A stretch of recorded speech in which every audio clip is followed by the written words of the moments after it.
Well, for more on ties between Africa and the European Union, I'm joined live by Uzoamaka Madu from London. She's a specialist in Africa-Europe relations. She also created the online platform What's in it for Africa, dedicated to commentary and analysis of the two continents' relations. Thank you for joining me. Hello. Thank you for having me. You're very welcome. So as we look at the countries that Chancellor Merkel is visiting with this high-level business delegation, South Africa and Angola, what do you think are her overall goals with this trip? Well, I think that we've seen Angela Merkel engage a lot with African countries over recent years. And with the G20 compact with Africa, looking at more private investment, looking more at trading with Africa. And I think that will still be a key issue for her to deal with and to discuss with the respective presidents when she's in South Africa and Angola. However, we do know that obviously with South Africa, it's probably more in the trade and investment realm, but also peace and security, whereas in Angola, it's clear that it's probably a bit more about security in terms of securing Angola's coastline, which it shares along the Gulf of Guinea and is susceptible to a lot of illegal fishing and pirating. So as we know, South Africa is Germany's biggest trade partner in Africa, and Angola is one of the poorest countries in the world, despite being one of the biggest oil producers on the continent. Now, several deals are expected on this trip. Do we have any concept of sort of the nature of those deals? As yet, they seem to be around trade and investment. I would actually look to the softer power politics that are at play because of her visit to South Africa and Angola. So, for instance, in South Africa, I think there's a lot more at play for her to discuss about the multilateral system and gain support from an African partner on that. We know that France and Germany had actually built an alliance on multilateralism, and they're seeking new international partners to join them.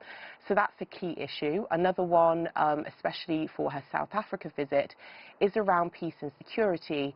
Both South Africa and Germany are both non-permanent members at the moment of the UN Security Council for a 2-year term, and they really do align on a lot of peace and security issues, and they tend to also vote quite similarly in the UN Security Council and are also quite aligned in terms of how it should be reformed, looking at the fact that there has been a lot of change since the UN Security Council started back in 1945, and essentially the processes and procedures need to better reflect that.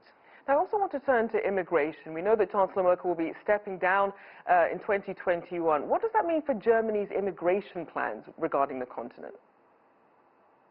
Well, as of yet, we know that there's clearly going to be quite a clear departure from where she started from initially, when she was, vowing to welcome over 1 million asylum seekers to Germany in the spirit of community, in the spirit of welcoming, which she's had to even reverse on.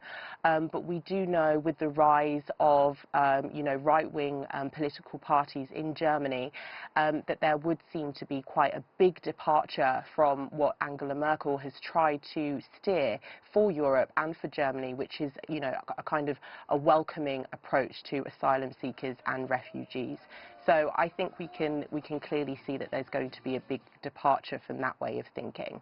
Now, in terms of trade, we know that the Africa-EU partnership is the formal channel by which the EU and Africa work together. Do you think it's in need of a revamp, especially as you have the African Continental Free Trade Agreement also trying to fit into that? Yes, definitely, and that's something that at the moment is being looked at, both from the European side. They're keen to start a partnership of what they call equals, and as you said, the AFCFTA, what it does, not only trade and opening borders, is it brings together African countries to come to a common vision on really key economic issues that hopefully that they will then use to interact and to negotiate with their European partners. But we also must not forget that many of the relationships between Africans and Europeans actually happen on a bilateral level. We see, France doing a lot at the moment in terms of trying to shape the conversation between Africa and itself, looking at a revision of the CFR franc. We also see that, you know, Germany has been very active, as I said before, with the G20 compact with Africa.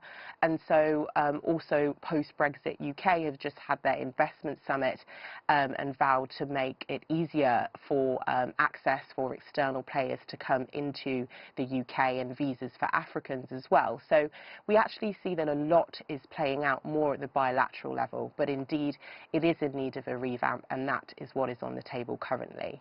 Well, thank you so much for your insights. Uzoamaka Madu, specialist in Africa-Europe relations and creator of the online platform What's in It for Africa.